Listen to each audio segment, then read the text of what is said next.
الحمدللہ وحدہ اللہم صلی علی محمد وعلی آل محمد وبارک وسلم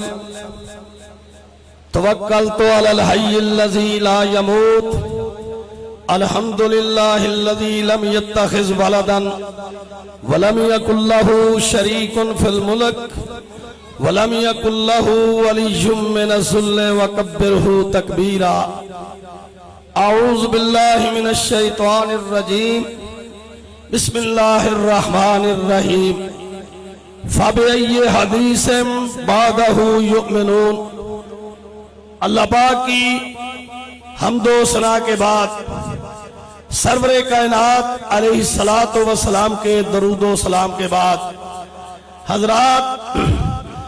آج کا قصہ، آج کے دن کی کہانی پاکستان کے کسی باشعور سے مخفی اور پوشیدہ نہیں ہے۔ چاہے کوئی اہل حدیث ہو، اہل سنت ہو، اور کوئی سیاستدان ہو یا غیر سیاستدان ہو، بات جذبات کی نہیں، ایک حقیقت ہے جس کو میں واضح کرنا چاہتا ہوں کہ یہاں پاکستان میں کوئی ایسا شخص نہیں ہے جس کو یہ معلوم نہیں ہے کہ سب سے پہلے جو ظالموں نے ظلم کی ابتدا کی تھی ان لوگوں سے شروع کی تھی، جب بم دھماکے کی ابتدا ہوئی تھی ان لوگوں سے شروع کی تھی جو خالصتاً کتاب و سنت کی دعوت دینے والے تھے، جو فحاشی اور عریانی کے راستوں میں بیریئر کھڑے کرنے والے تھے۔ رکھنا کہ جناب یہ اس میں کوئی شک نہیں ہے کہ اہل حدیث یہ کوئی من پسند مذہب نہیں ہے، یہ کسی فرقے کا نام نہیں ہے، یہ اہل الحدیث نہ تو فرقہ واریت ہے، نہ من پسند مذہب ہے، یہ ایک جماعت اور ایک تحریک کا نام ہے جس کی ضرورت زندگی کے ہر شعبے میں ہوتی ہے، اور انشاءاللہ اللہ کے فضل و کرم سے یہ تحریک سید داؤد غزنوی سے لے کر اور ہر دور میں اس تحریک کو زندہ اور تبندہ رکھا، اور اس تحریک کے پیچھے اس تحریک کی زد میں کتاب و سنت کی دعوت کے لیے میرے قائد شہید علامہ احسان اللہ ظاہر نے اپنا خون دیا، یزدانی شہید نے خون دیا، محمد خان جیب نے خون دیا،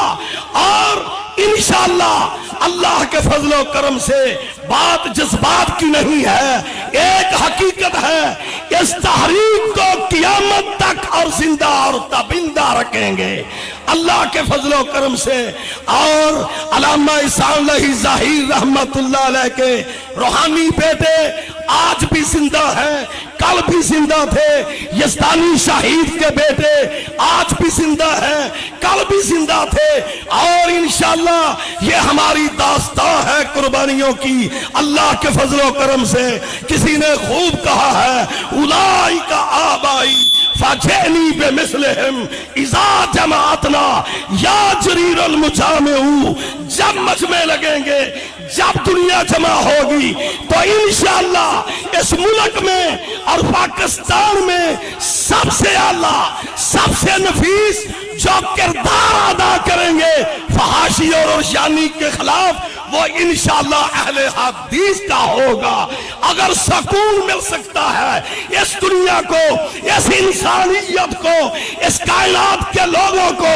پاکستان کے رہنے والی عوام کو اگر سکون قلب مل سکتا ہے، دل کو تسکین مل سکتی ہے، تو جاؤ میں یہ اعلان کرتا ہوں کہ یہ صرف مل سکتی ہے تسکین قلب تو یہ مسلک اہل حدیث کی دعوت سے مل سکتی ہے، اور کسی دعوت سے نہیں مل سکتی جس دعوت کے لیے میرے شہداء نے خون دیا ہے۔ والسلام۔ نعرہ تکبیر، نعرہ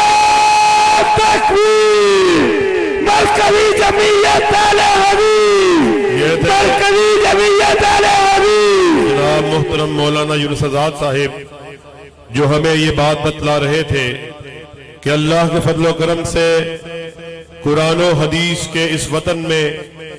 اگر کوئی صحیح وارث ہے تو وہ ہم ہیں۔